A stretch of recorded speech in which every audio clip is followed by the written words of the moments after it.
Ask Mike, brought to you by the Stadium Shop on Razorback in Fayetteville.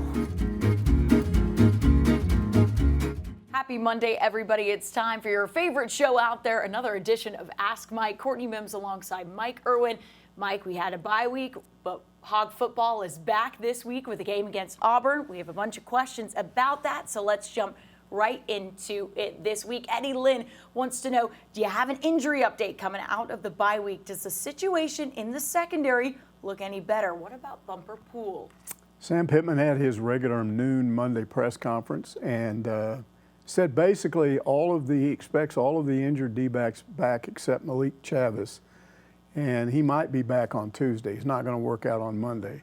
So that all looks good. Bumper Pool, I think he was definitely playing with a hip issue, and he got off of his feet all week long and rested, so I think he thinks he's a lot better. And then he revealed that Drew Sanders had been banged up a little bit. I didn't know that. And he said Sanders is a lot better, and so he expects better help from the secondary and better linebacker play, but he also talked about Pooh Paul. You know, I've been asking about Pooh Paul. You love Pooh Paul. And he said that because Bumper has been injured, they've been putting Pooh Paul in there, Paul in there, and he's done a great job. So he's going to continue to be in on third down situations. That's good. You like to hear that because you were saying I want to see more of him throughout the rest of the season. Right. So that's great. Pooh Paul. Pooh Paul. It's very tough to say. That alliteration always gets you. Did Sam Pittman also say this is the healthiest they've been in a while too? I don't know if he said that, but it's true. I mean, absolutely. Their secondary is completely different when they get like 3 or 4 guys back. Oh, 100%. That's good for Hog fans to know. Hayden Haley asks, do you really think we can win 4 of our last 5 games and finish 8-4 like last year? Everybody says that, but to me, Ole Miss, LSU, and Liberty are all better than BYU. Yeah, one of them beat BYU last week. I'm not sure we can beat Missouri either. Ooh. Well, that's a little dramatic. I think they beat Missouri. I think they beat Auburn, although I think Auburn's, because it's a road game and it's a lot tougher to play in Auburn than it is Missouri. So I think the Auburn game will be tough, but I think they can win those 2 games. That puts them at 6 wins. That's a bowl-eligible team. So then you've got those 3 home games in a row. I mean, you're going to be playing Liberty, you're going to be playing LSU, and you're going to be playing Ole Miss. Now, Liberty's good, but Arkansas can beat them. I believe they can. So then you're talking about winning one of those next 2 games. And I think before I would have said Ole Miss is going to be the tough game. Now it looks like it's LSU after LSU totally destroyed Ole Miss. And also Ole Miss will be coming off of playing Alabama when they play Arkansas. So I think as I sit here now, the path looks like, beat Auburn, come back home, beat Liberty, which won't be easy, but I think they can do it. And then maybe you lose to LSU because they're very good, a lot better than I thought they would be. And then beat Ole Miss because they're coming off getting beat by Alabama. And then you're 8-4 just like last year, only it's a much more impressive 8-4 to me because the schedule's a lot tougher this year. It really is. And they've had a lot of injuries that they didn't have last year. Definitely. And they should have won the A&M game. They should have done all of those. So it should have been a 9-win things. season if they do all that stuff. And then with a bowl game, which could have got them to 10. Yeah. And they could always beat LSU too and get to 10 wins with a bowl win. So we'll see. Yeah. Well, but I don't think it's impossible to get to 8-4. No, I don't think it is either. I think it also helps that you've been on this stretch of road games and then you get to come back home. And that's always, we know how competitive. Yeah, got to get through this week. Got to get through this week. They really do. They definitely do. Pig's Feet wants to know which game surprised you the most: South Carolina over A&M, or LSU over Ole Miss, or Liberty over BYU? It would definitely be LSU over Ole Miss. Okay. I really thought that this might be Ole Miss's year. I plead guilty to not really paying enough attention to the schedule they played, because LSU had played a much tougher schedule than Ole Miss. Ole Miss's one big win had been they went to Kentucky and won, and that was impressive, but that was it, and it was a close game. The thing about LSU is they've just quietly gotten better and better. They really looked shaky at the start of the year, and they got hammered by Tennessee. And I'm thinking, oh, yeah, this Brian Kelly's, he's not the guy, they're going to be mad down there, going to be trying to figure out how to fire him and all that stuff. And all of a sudden, they go ape, storm the field and all that stuff. So that's the game that surprised me. I certainly wasn't surprised that A&M lost. Nothing surprises me with those guys.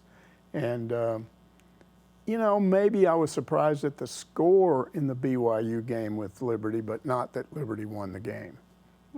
Okay.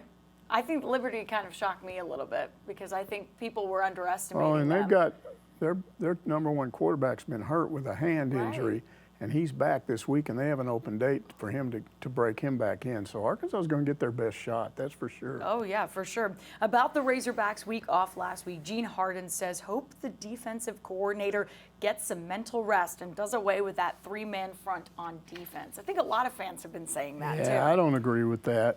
I think Odom knows what he's doing. We've gone over this over and over again. I think what you have to look at is what's happened the last two games. Yeah, the Mississippi State game might not have been impressive to you, but Arkansas for two straight games contained the other team's passing game. That is, they kept those receptions in front of them, didn't get beat deep, and especially against BYU, there were a lot of pass breakups. And that's what we're starting to see. And now if you get all these guys back in the secondary, I think Odom is going to go more toward, because he's been dropping 8 back into pass coverage. Right. And leaving those 3 linemen to try and do the pass rush. I think now with getting some help back, you're going to see some blitzing. I think you're going to see Drew Sanders back on the edge. I think you may see one of these nickelbacks come on the other side and blitz. So I think we're going to see more blitzing from here on out, provided they don't get more injuries, and I think that will make a difference. So I'm not opposed to the 3-man front. I think we'll see it this weekend, if that holds true or not. I think that's a really smart way of looking at it, Right. Mike. Last week, WLD3 asked this during the field goal against BYU. Number 33 ran from the left end to the right end after the snap. I've never seen that before. Is there a reason for this? Okay, this is kind of complicated. I'm not going to say who I talked to. Right. But I talked to some people over there, and they don't want to answer that question. That's just what I got. Now, here's what you make of that whatever you want, but I've gone back and looked at that play. And what's really interesting to me is as he turns and goes down the line of scrimmage, instead of blocking the guy that's over him, watch the guy that's over him. What he should have done, typically, if all of a sudden you're going to be unblocked, what's your instinct? To attack and try to block this field goal. Yeah. But he didn't do that. He immediately backed up and just sort of stood there. I think that was a triggering mechanism for a possible fake field goal.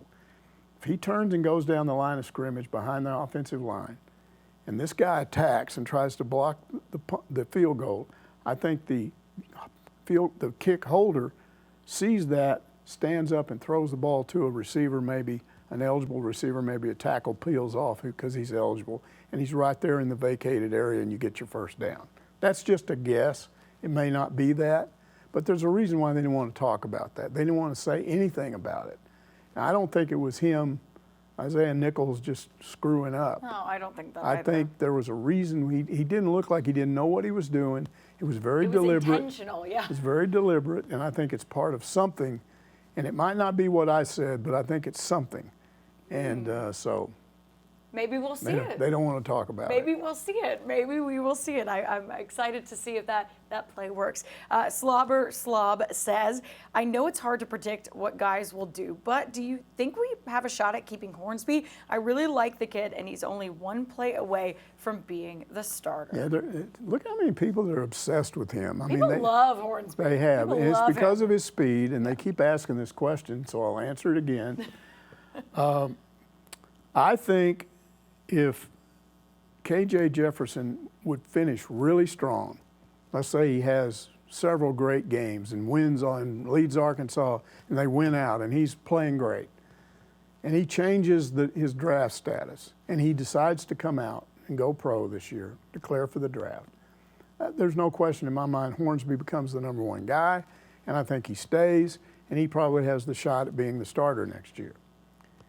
If KJ Jefferson doesn't go and decides to stay and come back for his senior year, I don't know, I can't predict what Hornsby will do, but I'm pretty sure that he knows enough about what he did in that Mississippi State game when he had to come in, that he has shown what he can do. And I think there's a team out there, maybe more than one, who doesn't have a proven starter coming back next year and is looking not to move somebody up that they already have, but looking to bring in a potential starter from out of the portal. And I think Malik would be that guy. So I think he's got more options than he had last winter when he sort of entered the portal and then got out of it again.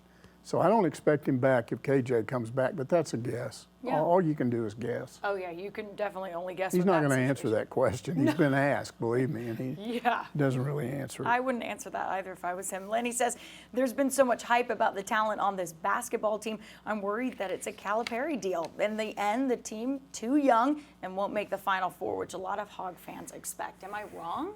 I think so.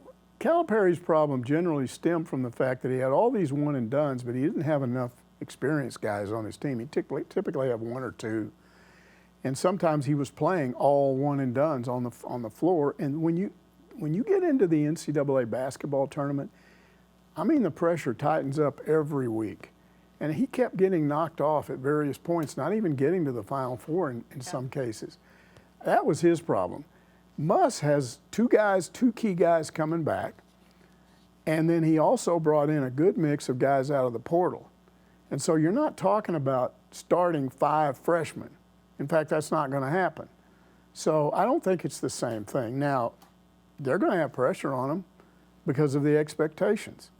And none of us are going to know what this team really looks like till they start playing games. I think we'll know a lot more about this team after they travel to Texas to play that exhibition game. But they're going to get tested right off the bat because they go to Hawaii, and that's a tough tournament. And then they're going to get into the SEC, and they're going to be probably not the favorite because Kentucky is, but they'll be right there with the target on their backs.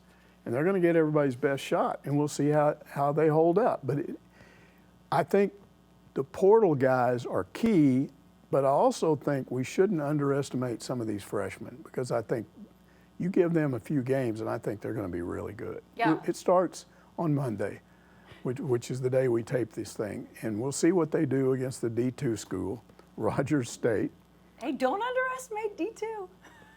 I almost got beat last year by a D2 team. It was a 3-point game, and that team ended up with a losing record on the D2 level. Mm-hmm. So you can't read too much into these exhibition games. But Musselman hinted that his guys probably won't. He doesn't think they're kind of coming into this game fired up the way you would be if you were going to play Texas right off the bat. And that's understandable. Yeah, and when you have young guys, it also takes a little bit for them to gel as well. He's got to figure out see, everybody talks about the starting lineup, but he's not going to play 13 guys. So what does he play, 9? 8, maybe 9? 8, I would say. So 8. who are those 8 or 9 guys? Yeah, the rotation. And right now, I don't think he knows. Because what happens is these guys are all talented. So some of them may not be playing as well at a certain point, and then all of a sudden they might start. So you might not be in the rotation first part of the season, and then you start looking good in practice, and all of a sudden you get into that rotation. So it could be an interesting year in that respect. Yeah, it's funny you say that because I wouldn't have put Graham in my lineup. No. You know, when we were looking at him in the European tour, I He's go, terrible. nah, he's not he wouldn't be in my top 8. Now I would say he has to be a part of that rotation. Might even be a starter. I mean, he was the best player in that red-white game. He really was. And I also think, talking about underestimating those freshmen, Anthony Black, even though he does everything. He does everything. He's such a facilitator. He's so good. And he's so unselfish. He's out there helping other people. Yeah, I love it. And they say he's a great shot blocker on the perimeter. I love it. I'm so looking excited. forward to seeing all this stuff. It starts on Monday night. Let's As we go. tape this show, it hasn't happened yet. I know. I'm so But excited. then within a day, this will be old, and they'll be going, well, they didn't know, but we know. Yeah, we know. But, hey, that's why we tape on Mondays, you know? All right, Parallax Pig wants to know, why is it so tough for the media guys to provide a mic to reporters asking questions? The last 2 post-game press conferences with Coach Pittman and Musselman, we could not hear the questions. Okay, it's because you got a different situation when you're on the road. BYU, for instance, and at Mississippi State. You're at the mercy of wherever you are. And they don't have the room to do what they normally do. They don't have the equipment to do the passing around mic thing, and there wouldn't be any way to do it anyway because it was so crowded, apparently, that they were lucky just to be able to get a camera in there, and it wasn't even dead on. It was a crooked angle to Pittman. And then apparently they had a bunch of people in the next room. They had a bunch of Mississippi State players that game. They were screaming and watching another game, and they were in there yelling the whole time it was going on. So you have to understand that Arkansas does not control what happens in a post-game press conference when it's on the road. They can't. They're not in control of that situation. So here's what I've always said about these complaints, and we get them all the time. If you're paying attention to the answer, come on. You can figure out what the question was based on the answer, can't you? Yeah. I would think you could. We have to do it all the time with our job. Exactly. Sometimes we can't hear. So I think you can figure it out most of the time. I think so as well. And then, to answer the other part, because he also mentioned Musselman and his post-game or his press conferences. But I think sometimes, and at least I know that this was the case at a few of the press conferences I've been to, sometimes the mics go out that they give us that they give us to use. And they want to have a working mic for Musselman and the players. So they'll give the media sometimes the mics that maybe aren't as good because people want to hear what the coaches have to say, the players. So I can kind of... It's not as cut and dried as you think. And plus, the athletic department doesn't even do that stuff. That's done, I think, by IMG. It's mostly done by students who are hired by them to run that equipment. And sometimes they end up with people that are, I've seen it, where it's the guy's first day on the job and they're having audio problems. He's like, what do I do? What do I do? And media people have actually gone over and showed them what to do. So exactly. It's not the athletic department's fault. They don't control that. Exactly. Well, Tim Tino says, I am super stoked about a few things this week, but look, volleyball killing it. Baseball looks great, but my question focuses around the Arkansas soccer team. The soccer team looks incredible. What do you think the odds of them taking home a title is? Well, I assume they mean the SEC title. They've been there 6 years in a row in the championship game and lost all 6. So you'd think in the 7th, they should be lucky and win it. But I don't know that they're going to be in it. Have you seen the SEC soccer bracket this year? Alabama's like #1. Arkansas right now is 6th overall, third in the West, 6th overall. So they're not going to be seeded real good this year, and so they're going to have to beat some teams to get back into the finals. So this might not be the year. But on the other hand, the way things go, this might be the year they actually win it when they're not favored to win. It would be so backwards, right? Well, they kept in it with Alabama, who's ranked, I think still ranked #1. They were at least last week.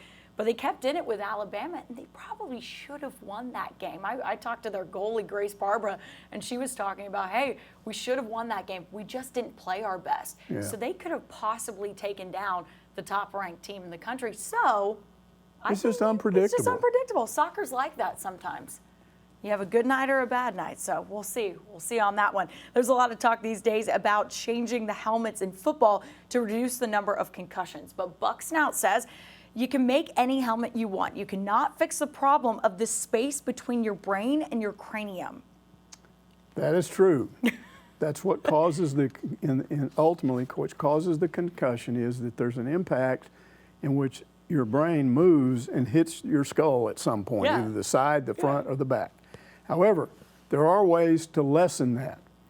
If you look at these helmets covers that we see, I don't know how many fans have noticed this, but in practice video, and I haven't asked why it's always the linemen, but the offensive and defensive linemen are wearing these covers over their helmets. The concussion things, and they look like hand grenades. If you ever looked at the outside of a hand grenade, it's got all these chunks all over it. Yeah. The hand grenade, the chunks are there, so when it explodes, all this metal breaks apart and it flies in all directions and blows you up, kills you. Okay, in this case, those little chunks are the same type of material that's used in automobile racing roll bars, and it really does a great job of stopping your impact over a distance. It's not just how fast your head is going in one direction or another when it impacts, but how much distance do you have to go from whatever speed that is to nothing when the impact takes place. So the answer ultimately to this whole problem is they need to make the game helmets that way. Now, why don't they do it? I think it's because of looks. I think it is too. I don't think anybody wants to look. And how would you put the Hog logo on a thing with chunks all over it? I don't think you could do that.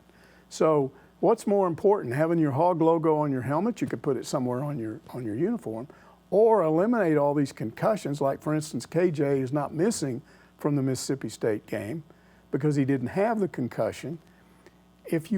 And I don't know enough about physics to know if they should remove the hard shell completely, but it's the hard shell that they haven't addressed, because you can make the inside of that helmet you can change that all you want. But when you've got two hard shell helmets hitting each other, the impact is what causes that effect. Yeah. And then you're trying to dampen all that inside the helmet, and then your brain is affected when it hits the edge of hits the skull. So I got to believe that if there were no hard shell at all, now maybe your helmet wouldn't hold up. I don't know. Whether you'd have to have the hard shell in between all of that. You have that material inside, you have it on the outside, and maybe that's the answer. But I am convinced that the hard shell helmet is the problem. That's what's causing the concussions. And it's not a situation where you can't do something about it. They just haven't done it yet. And I think it's a major step if they do, because it's going to change the way football helmets look in a game. Yeah, If you've ever seen one of these things, imagine a game where everybody's running around wearing those things. So I did a story in my last station when I was working in Florida. A high school got donated those covers, and they looked like, I'm not even kidding you, like hand grenades, but they were all white, so they looked like they were walking around with marshmallows on their head. It's really funny looking. But that's how they said it worked. At least how they explained it to me was, like you said, those little hand grenade looking things, those pads, absorb the impact better than a hard shell and what's under it would. Well, the hard shell doesn't absorb anything. Right now, the helmet it's entirely on the inside. Right. And this would address the outside of the helmet. Exactly. And so it absorbs it. But why won't they do it? That's a good question. Because of I look. think it's the way it looks. I think they're saying, oh, fans won't accept that. I also think the players wouldn't like it.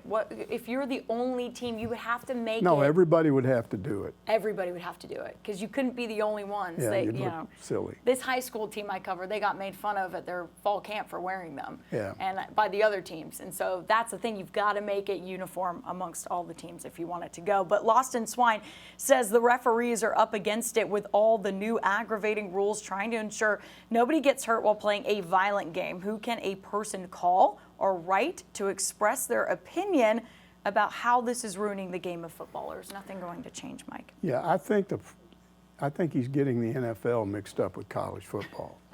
College football people have always been more responsive to the fans than the NFL, because you're not dealing with a players' union. You are in the NFL.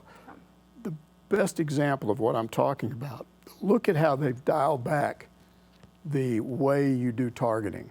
The targeting rule has been changed a little bit, that the interpretation has been changed. Now what we're seeing is when targeting gets called, they're reviewing it every time, and in many, many cases they're overturning it.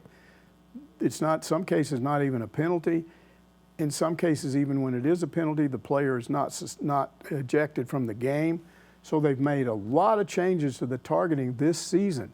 And it's because the fans had reached the end of their rope on that stuff. They were going, look, you're being too overprotective here. You can't totally protect players from being hit in the helmet. The only way you could prevent that is you took the helmets off. Then they'd be knocking heads all the time.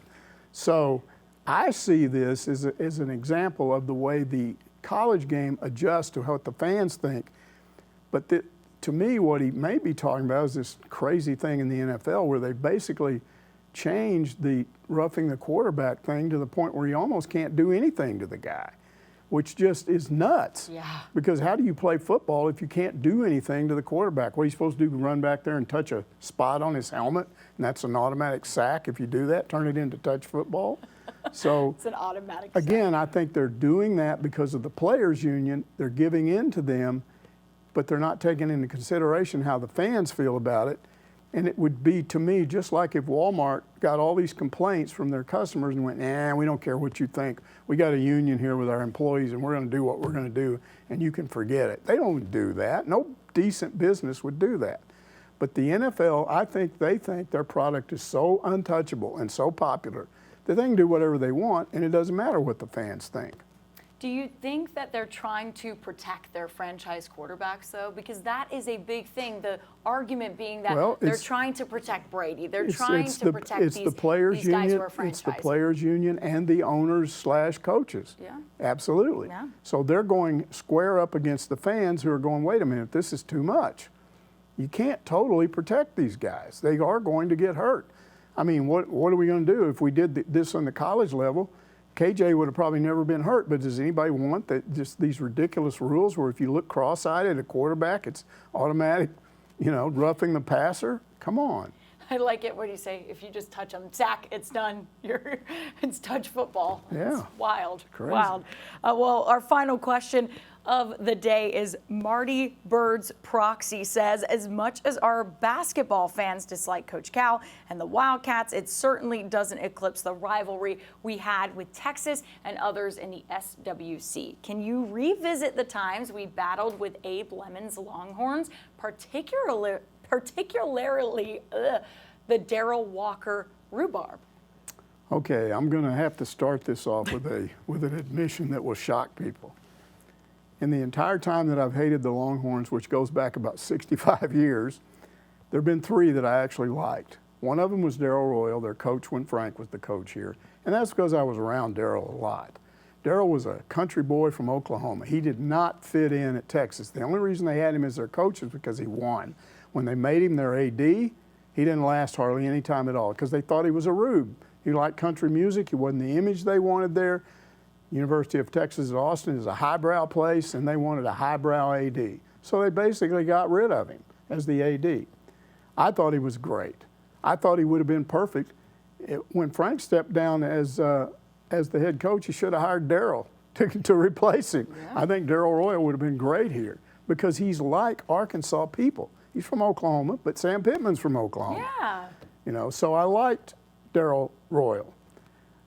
The second Longhorn I liked is a golfer. Ben Crenshaw is no longer on the tour, but he was one of the top amateur golfers and college golfers in the early 70s, I think it was. And the first full-time job I had in television was in Laredo. I took the job. I was supposed to show up for work on Monday, but I came into Laredo on Saturday and got myself a place to live and then went by the station just to check in, which was a big mistake because the news director was freaking out.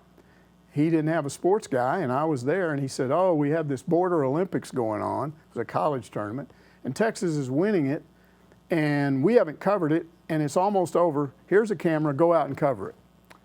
So I'm thinking to myself, going out to the golf course, oh, great. My first job here at this new job is to cover stinking Longhorns. I don't want to do this. Yeah, Mike, that doesn't sound right. So I get there, and so I guess she gets a few shots of Ben Crenshaw. He's going to be medalist. He's going to be, a low man in the tournament, and they're going to win. So I get a few, and it's film in those days. So I'm filming this, and then I have to do an interview with him. And I didn't know what else to do, so I just told him what happened. I said, I didn't watch any of this tournament. I don't know what happened. I just got sent out here, so you need to help me out. And he was great. He just said, hey, just let me start talking. So I turned the camera on. He described the whole tournament, described the last day, the last few rounds, and it was great stuff. And I took it back to the station, handed it to the guy. He processed the film and then called me up after I got back to my apartment and said, oh, it's a wonderful job. You're off to a great start. What an interview. Oh, I'm thinking, what do you mean, what of an interview? I just turned the camera on. So I always liked Ben Crenshaw after that. Nice. The third guy that I liked was Abe Lemons. Now, Arkansas fans hated that guy because he made fun of Arkansas fans all the time. But Abe was an Okie. He's from Oklahoma. And he did not fit at Texas. DeLoss Dodds, their AD, hated this guy because he said crazy stuff all the time. He said politically incorrect things all the time.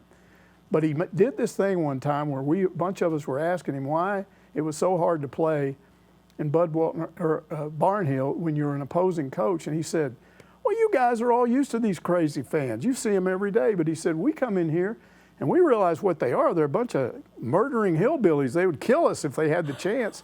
And so he said that? Yeah, so it made all these people mad, but I knew he was joking. That's the way he was, and you have to understand things like that. So now let's get to the incident that he's talking about, because it was an incident where Darrell Walker, Arkansas was playing Texas in Barnhill. Darrell Walker's getting into it with a few of the Texas players. They're going back and forth. And Abe just, out of the blue, and it was the weirdest thing I've ever seen, he just ran out on the court after one of these fouls and started yelling at Darrell right there out on the court. And Eddie goes out and goes, no, you don't belong out here. And he escorts him back to the bench and basically tells him, you don't talk to my players, I don't talk to your players. And so Abe's still mad. Now the fans are going ape because this has happened. Abe's gone out onto the court and singled out Darryl. He should never do that. We're mad at him. So I'm thinking somebody might throw something and try to hit him when the game's over, so I'm going to make sure I got the camera on if this happens. So I take a camera, I get up on that platform where the Hog Wild Band is, so I'm over the part where the visiting team comes and disappears into the tunnel to go back to their locker room. And I'm shooting when he comes off thinking somebody may throw a banana at him or popcorn or something. And there's a football player, I'm not going to name him, but he was an offensive lineman, was about 6'4", about 280. And he comes down and he's leaning over that railing and he's screaming at Abe. And Abe sees that and he turns around and goes over, and there are people grabbing and pushing, and Abe draws his hand back like that, and I'm thinking, all right, like an old man like Abe is going to hit a college football player. But he never swung at him. He just pulled back. He just drew back. And then they all grabbed him and hustled him away. So the next day in the newspaper, there's all these quotes from the Texas media about he's going to get Darryl. He's going to go to the Southwest Conference office in Dallas, and he's got all this evidence, and he's going to show that Darryl did this, and he's going to get him suspended. Wow. So I've got this video, so I said all that and showed the video on the air. Well, the next day, Monday, Eddie calls me. Eddie Sutton calls me. He goes, look, Mike, you know what's going on. I said, what? And he said, they're going to try to kick Darryl out of the rest of the year. They're going to try to suspend him. And we can't let that happen. He said, I got all this video. He's got his evidence. I've got video evidence or film of what he did. And somebody told me, you have a shot of him threatening to hit a fan. And I said, well, I don't know. I don't know if he was really going to hit him. It was just guys yelling and stuff. And he said, well, I need that. You get me a copy of that, and I'll go. This will help me. This will help me with Darryl if I show this video. So I didn't know what to do. I went and talked to my people, and they said, well, technically, anybody that taped your newscast last night on VHS could have it. Yeah. So they could give it to him. So it's not like we're doing anything wrong by giving him this tape. So yeah, give it to him. So I did. So they go down to Dallas on Tuesday, I think it was, and they have the hearing, and Abe gets up and he shows all this evidence of Darryl getting into arguments and stuff. And then it's Eddie's turn, and he gets up and shows Abe going out onto the court. And then he shows Abe getting into it with the football player and drawing his hand back like that. And so when they got back, first of all, the Southwest Conference went, no suspension. They made the ruling right there. No, there's not enough evidence for that. And then when they got back to Austin, DeLoss Dodds, who didn't like Abe Lemons anyway, fired him. And so I felt horrible because I felt like I got this guy fired. So he goes to Oklahoma City, I think it was, OCU, and he coaches for a few years, and then he retires, and he's living outside of Oklahoma City. So I called him up one day. I said, I want to come over and do a story to you, and I got to apologize to you for what happened. He goes, oh, really? Okay, come on over here. So I spent about 4 hours with him, had a great time. He was funny. I told him what had happened, the predicament I was in. He wasn't mad at me, and he said, look, I had a crummy boss. You know, he said, I don't blame you. And I said, here's what I'm saying to you, that you would have been a much better fit as Arkansas's coach, and Eddie would have been a much better fit as Texas coach. Eddie's the three-piece suit guy, slick talker, always says things politically correct. Now, this is where Eddie started drinking. Now, later on, he would have been a mess. But in those days, he would have been the perfect choice for Texas because he's Mr. Cool. Yeah. And Abe is Mr. Country Guy, and he would have been great over here. Oh. And I'm telling you, if he had not been the Longhorns coach, if he had just come in and coached at Arkansas, the crazy stuff he said, the fans would have loved him. If he had talked about Longhorns the way he talked about Razorback fans, they would have loved him. So that's my Abe Lemons story. I like the guy. He was a Longhorn, but he was misunderstood. He was really a great guy. I love that. Mike, you always have the best stories. I think I've told you that before. That was a great one. I think it was a perfect note to end this week's Ask Mike on. We'll see you next Monday to answer more of your questions.